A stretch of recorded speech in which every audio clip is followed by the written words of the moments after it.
Сохраняя историю для будущих поколений, вот уже 75 лет в Аймяконском районе действует собственный архив. Сегодня здесь работают несколько десятков сотрудников.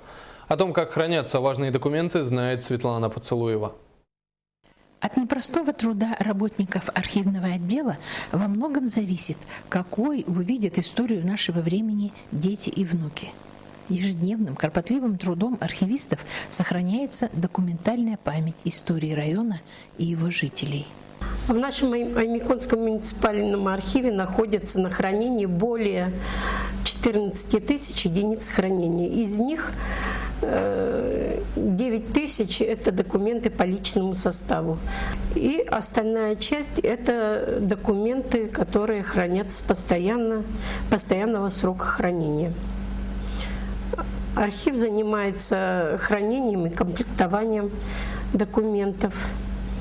Также мы выполняем социально-правовые справки. Это подтверждаем стаж, заработную плату. Также мы работаем с источниками комплектования. Их у нас 31 источник. Работаем с ними по номенклатуре дел, по положениям. Сохраняя важные документы, выполняя работу по их комплектованию, хранению и использованию, архивисты тем самым обеспечивают живую связь времен и поколений. В архивном отделе хранятся уникальные рукописные документы. Это постановление районного исполнительного комитета на якутском языке по орфографии Новгородова, а также уникальные фотографии прошлых лет. Самый старый документ, датированный 1930 годом, на латынице, на якутском языке.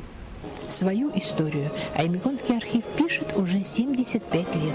И вполне заслуженно звучат в этот день теплые слова в адрес его работников.